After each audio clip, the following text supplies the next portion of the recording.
Hi, I'm Marie Elizabeth Molly, and this is Relationship Alchemy. Today, we're talking about emotional health with Heather Dempsey.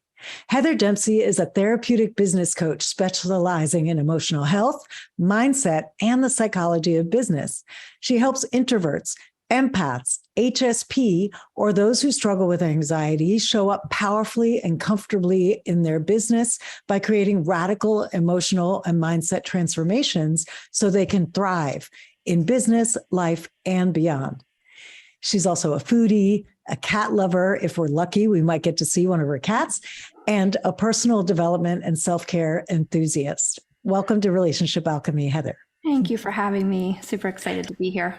Me too. I've been so excited to talk with you ever since we connected because I love, well, tell me about this focus on introverts, sensitive people, because that's my jam. Yeah, it became mine too when I realized like I wasn't the only one that felt super awkward and uncomfortable. And as I was already into coaching, when I started to really think like, who do I have the best dynamic with as far as clients? There were so many common denominators, and being highly sensitive was the main one. Most of them were introverts, or it was kind of irrelevant if they were an introvert. Didn't matter. The highly sensitive seems to be the most impactful kind of quality that my clients have. And that's what we address very often. And would you break down, in case somebody doesn't know what a highly sensitive person is, could you break down who that is? Yeah. So if you are ever told or have been told through your life, like, oh, you're so emotional, probably you're highly sensitive.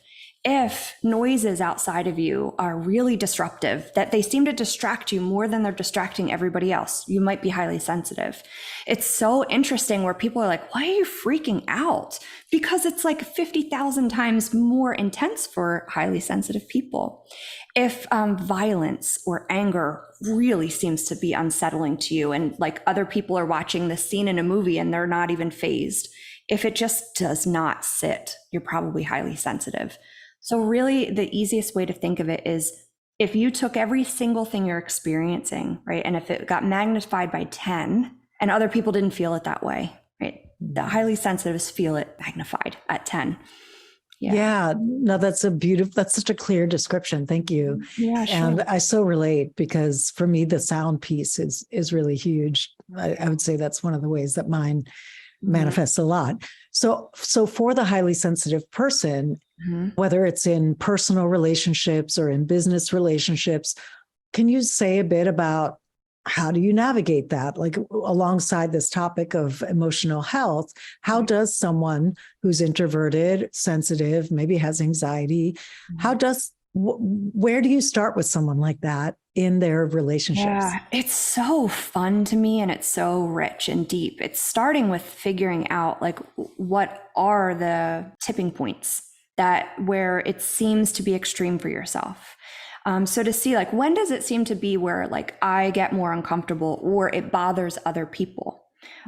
Typically, this is the biggest barrier that we have to break down is the self-judgment that a highly sensitive person starts to have because of how uncomfortable other people were with their emotional reactions and responses.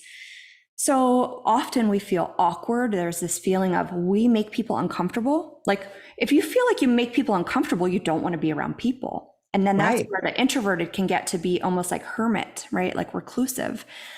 So starting to identify like, where is it to its extreme that I can't handle?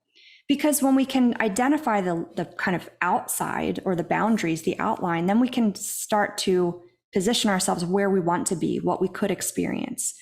Because so often the non-highly sensitives are almost trivializing the highly sensitives' feelings that we just put ourselves in positions that we should be able to handle. And then we're uncomfortable and it's just happens all over again, this loop. So finding those kind of boundaries of where it starts to get bad, but more importantly is uncovering the beliefs that were created because of being highly sensitive.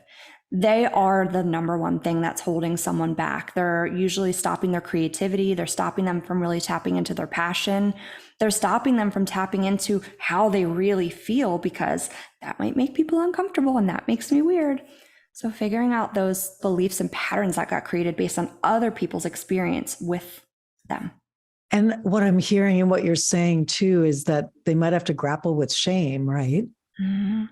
Yeah, I mean, where don't we? I mean, who doesn't? Right. But that sort of shame of being out of step, like other people don't seem to struggle with this thing. Why is it so hard for me? Mhm. Like Yeah. learning to, I know that we both do parts work, which I love, Yes. and if you don't know what parts work is, that's where you're actually talking to different aspects inside of people that have, I mean, I'd love to know how you describe it, but the way I describe it is like where you have a whole pantheon of inner voices, many of us who have some kind of narration that goes on. There's a small percent of the population that doesn't really have an inner narration, but for those of us who do, that what we're hearing in our heads is not typically one singular voice. There might be a critical voice, there might be a protective voice, there might be a shame voice, there might be a joyful adult voice. There's a whole range. And so it sounds like you and I both do work where we talk to these different aspects of the self to really understand what's going on and who's operating it at any given time, Yes. and then how to integrate them. Is that part of what you do? Yeah. And so the way that I usually would explain if someone doesn't know what parts work is, it's like, do you ever have a thing like part of me wants to go to the party and part of me doesn't? Well, they're actually Exactly. two parts, right? They're Right. not. They are two. And the way my belief system with it is in every experience that we weren't resourced enough to know how to handle it, like with all strength and capability, in that moment, a part was activated. Mm-hmm. Needed to take on a task, take on a job, and it had a singular mission to do it. And it's continuing to be on that mission. But through each experience, there are other parts that get created and they're on their mission and that one's on that mission. And while they probably ultimately want the same thing for you, the way they're going about it could be totally different and they could be contradicting each other. So by talking with them, we can say like, hey, what's going on? And create harmony so we end up with the result that is desired.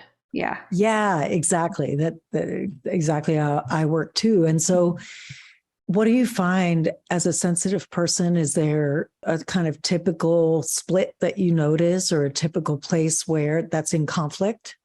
Yeah, it's the more kind of child age energy of curious but nervous. Mm-hmm. And then I find the part that ends up creating the kind of the most distinct difference is the judgment. And it's that voice of, why are you like this? That kind of like just belittling and demeaning in a way where then the child gets even more timid and more insecure and less curious and less willing to do the exploration that kids love to do. So there's such a stifling energy between these parts. Beautifully said. And so how does working with all of this, bringing them into harmony, how does that relate to emotional health? For me, it's the identifying, right? Getting clarity of, hey, this is, right? This is the wiring. There's nothing we can change about that. So when the wiring gets rerouted, what happens? What do we need to do to bring it back? So looking at the reaction that would happen in certain situations. So identifying that to say, what situations do I need to just stop putting myself in? Let's be real of what we can handle and what we can't. And also taking off the responsibility of the highly sensitive being the one that's awkward. I've really taken a spin for my own mental health to be like, actually, how sad for them that they can't process my emotions. What an uncomfortable world they must live in that they can't experience things so fully. Now, I don't say that there are days where I'm like, gosh, I wish I could turn this down some. But in having that of like, how sad they are projecting their discomfort on me because I can handle it. Because there's this almost like, who is she doing? What is this all about? So I think that's a super empowering thing to start to identify. That's a really important reframe for sure. Yeah, for sure. It so is. I love it. Oh, my mind is going a million miles an hour, like in 15 directions, because you're just speaking my language. It's so fun to talk to someone who speaks the same language. So far we've said for someone to start really building more emotional health, let's say they are introverted or anxious or highly sensitive, the first place is recognizing it and then not making it wrong, not taking that projection and feeling. And then what's the next thing that they could do? Um, so I do think it's identifying what the beliefs are. So identifying like, this is it, this is who I am, this is how I am, this is the foundation I have to work with. What damage has been done in that idea of damage of what beliefs were created and how are they not true, right? Because now we realize this is how it is, but there's this, disempowering stuff that's happening. So find them and then say this, how are they true? How are they not true? For me, that how are they true and how are they not true is one of the most powerful ways we can have self-evolution, because a lot of methods out there are like fake it till you make it, do it, get in that energy. Well, let's look at what the inner critic has to say. Let's look at, you know what, you might be right there. But there are some ways that I don't agree with that. And then identifying what those ways are. So to me, that's building the resources of, again, what is the truth in that we can take the lesson from it? And then in what ways is it not true so that we can let it go? Oh, it's so gorgeous. And it's also so needed. I agree with you that fake it till you make it kind of thing just breeds a world where we don't actually express ourselves accurately. Like we're not being ourselves. And then no wonder there's imposter syndrome. No wonder there's, people burn out or whatever the thing is, because they're not actually being who they are. Right. Would you say, this is just occurring to me in the moment, so let me make sure I can find the right way to say this question.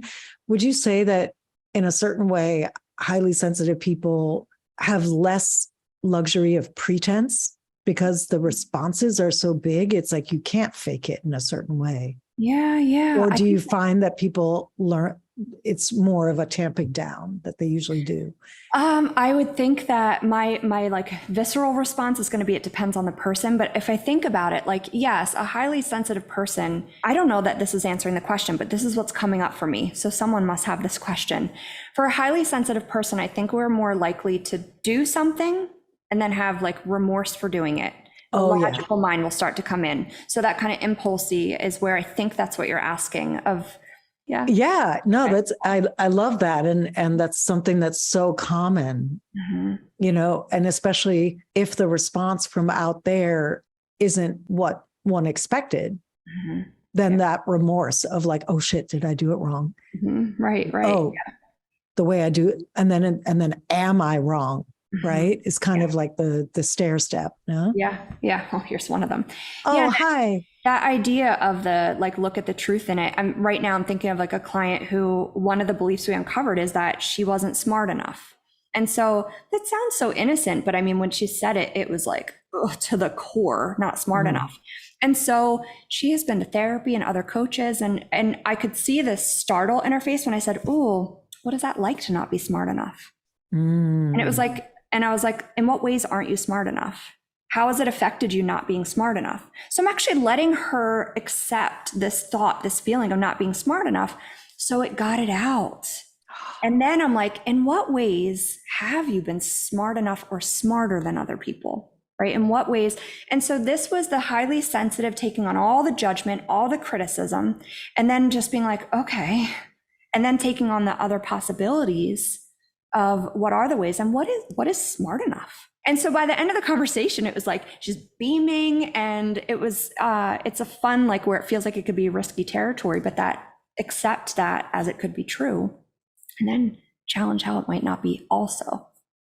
I love that, because I mean, Carl Jung, I'm not going to get the quote exactly right, but Carl Jung said, in order to actually change anything, you have to accept it first. Right. And so your approach makes so much sense, because at first it's like, well, what if I allowed this to be true? What if this is true? And what parts of it may be true? And then what parts aren't true? That's just so elegant. Yeah. And I think I connected it with in that idea of like the visceral response, that reaction is there. And what do we do with it? Well, we can just let it be there for a few moments. Exactly. We spend so much energy trying to avoid it or suppress it or distract or whatever the thing may be, right? As opposed to just being with. Yes. How do you find, like, is there a part of your work that's really about embracing that sensitivity as a superpower, to use the common words of today, but like, as a strength? Yes. And especially when it comes to business. So this can apply to anybody. You'll just have to figure out how it translates in your world. But for business, I can give a really clear example. For someone that's in a service-based industry, if you're highly sensitive, you're sensing stuff before someone else can articulate it. So I talk about this all the time. I had an award-winning day spa for almost 19 years before I sold it. And I now understand it was what it was because I could veer off whatever was going wrong that someone else hadn't computed yet before they had a complaint about it. You know, the sound in the room or the temperature, the lighting being just off. You know, other people were like, I don't know what's going on, but I don't like it. Where I'm like, oh, well, it's this and this and this because we can identify. So that to me is a huge superpower. Being empath and highly sensitive, when you walk into a room, you feel all the feels. So we have really great kind of pointers of where do we go? Who do we talk to? Who's the right match for us? As far as, you know, networking and things like that. And I think that's super powerful, but there's so much of judgment that has been instilled that we forget that there's incredible empathy and compassion that comes along with it because we can imagine what someone else feels like. We felt it, right? There's more, I feel forgiveness with highly sensitives because we understand that stuff is so emotional and no one wants to feel that yucky. Yeah. Oh, it's so beautiful. What a great story about the spa. And that just makes so much sense because I call in my lexicon, a lot of my clients will be what I call the canary in the coal mine. So they're the one who feels the thing happening in the relationship before anybody else feels it, or the thing that's happening in the home or in the business or in the workspace. And it's that kind of thing of like, when you're the canary, obviously you're feeling shit that nobody else feels yet. You might think you're nuts, especially if people are vocal, like, no, that's not happening. That's not, if you get gaslit a lot, you're not going to trust yourself. But the key for the folks who are like the canaries, you got to trust what you feel. Obviously, trust and verify, right? So it's not just everything you feel is real, but if you follow your advice, it's like, what aspect of this is true and what might not be true? What could be another interpretation? But it's that sensitivity that allows us to feel things that other people are not sensitive to just yet and can help people course correct before it gets too far. Yes. And I love that analogy. I'd never considered that one. I absolutely love it. Yeah. Yeah. Yeah, I work with a lot of canaries. I imagine that's great. Because they're always walking around like, am I nuts? I feel this thing, but nobody else seems to feel it. What's going on? Yeah, I would love to see if you'd love for me to share this thought. I have a theory on highly sensitives and empaths being more predisposed to becoming codependent adults. Oh, yes. Let it rip. I love this idea. And I don't know that I've heard many people talking about it, which makes me feel so excited too. So if we consider as an empath or highly sensitive as a child, and so I was one, you were probably one, right? Our parents didn't even know what that stuff was then. So they had no idea what to do with that information. So we knew as a child, this is overwhelming, this is uncomfortable, this is whatever it is. And through times of having these experiences, maybe the sensitive situation was the one the parents are arguing, right? Too much, we can feel it. They don't even have to argue. I know the tension is there. So do something funny or do something bad, do something to change the direction or the attention. And so where my thought is, as a child, we're just trying to be okay. So it's a really self-serving technique to make everything feel better. Yeah. And then we learn that and perfect it. And in order to not be uncomfortable, we control the things because we don't know how uncomfortable we'll get. So I'm not saying every highly sensitive or empath is codependent, but it's worth looking at because, again, it takes the kind of blame of why you are, of like, it's self-protection. And a survival mechanism, like certainly as a kid, and the situation is overwhelming perhaps. And I think it has a lot to do with becoming a caretaker, as you and I both have become, we're people who care for others, right? And that was learned. And whether the mechanism was distraction, humor, anything like, or it was tending, or you learned, oh, let me take care of this person here because clearly they are not capable, whatever, in this moment, they're not capable of doing it themselves, even though they're the parent, that this kind of caretaking that can so easily slip into codependency thing gets rooted in, and then getting affirmed for that as being, a good person because you care for people, or because it's a way to get love. Right. Yeah. So it's both the survival mechanism to make sense of a chaotic situation, like you described, but it's also like the way that a lot of people, I think, learn to get love is they learn to care for other people, put them first, have their attention on them, kind of shut out what we're feeling to have the attention. And all of that definitely breeds codependency. I see that all the time. Yeah. And then, that's just the messy can of worms that happens. Because then when we're codependent, who do we attract? Right. And then the highly sensitive stuff is getting triggered left and right. And then it's just, it's so incredible. So when we can start to really say, how is this a strength? How can I listen to it more, right? Taking that shame away of there's nothing wrong with you. You have special skills. You have special skills that people don't want you to know about, those superpowers, because that people spend a lot of money to develop. Right. Yeah. I think of it silly as like, we're like the X-Men, right? That got taken in and made into these things. Like, we have these skills, but people are intimidated or uncomfortable with it. And I don't say consciously intimidated, but. So what occurs is the word translation just popped in my mind. So how does a sensitive person more skillfully translate? So without feeling shame, without feeling wrong, without shutting it down, my guess is there's probably a way to communicate, because I do a lot of work with communication. There's probably a way to communicate with someone who's not feeling the same things that can be a bridge. Is that do you have any suggestions there for how that works? The first one is like the take a breath, let things simmer a bit. And whether that means you have to go out and get feelings out, express them, feel them, go through all that, and then imagining what it's like. So be who you are, and then imagine what it would be like for someone else who isn't to be bombarded with what we have.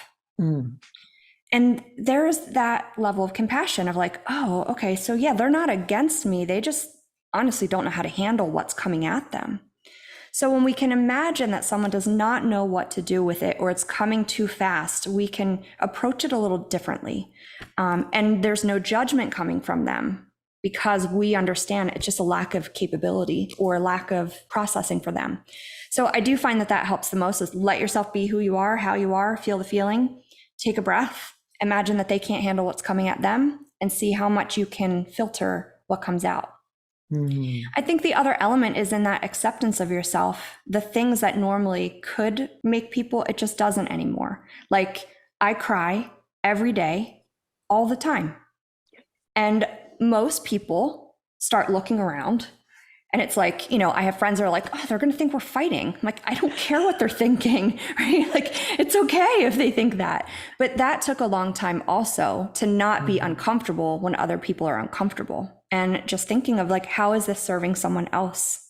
How is someone seeing my response, that feeling? How is that inspiring someone else? Because actually it does inspire. When someone witnesses someone feeling something so fully, there is a craving for that to a degree. Yeah, so, agreed. Yeah. And it's really a form of permission. Yeah. We live in a culture that so denigrates feeling, and tries to be so rational. Meanwhile, people are acting out right and left because feelings have to go somewhere, right? So, exactly. Yeah, it's so interesting. I had a conversation yesterday with somebody, and somehow I was talking about love because it's my jam, right? And we were talking about business, and it's like, oh, you don't hear the word love in the context of business very much. And we got on this thread of people don't want to be perceived as weak. They don't want to be perceived as overly sensitive. They don't want to be perceived as soft, God forbid. Right. And I feel like sensitive folks have a role to play in normalizing that and making permission for that, because as long as we're shutting that down as a culture, we're fucked. Yeah. And there is a difference between reactivity and like fully feeling something. And I think that's where like that looks like weakness if someone's like off the charts and this and that way. But with highly sensitive, that there can be that reactivity, but it's not without solid consistency, right? That will always have that reaction. So it can be a strength, so much so, of, again, being able to read the room, being able to modify, to put yourself in other people's shoes, to pivot. Can you say a word about self-regulation? Because I know you teach a lot of skills to people to help them navigate their nervous systems more effectively. Can you say a word about that? Yeah, we are starved for this.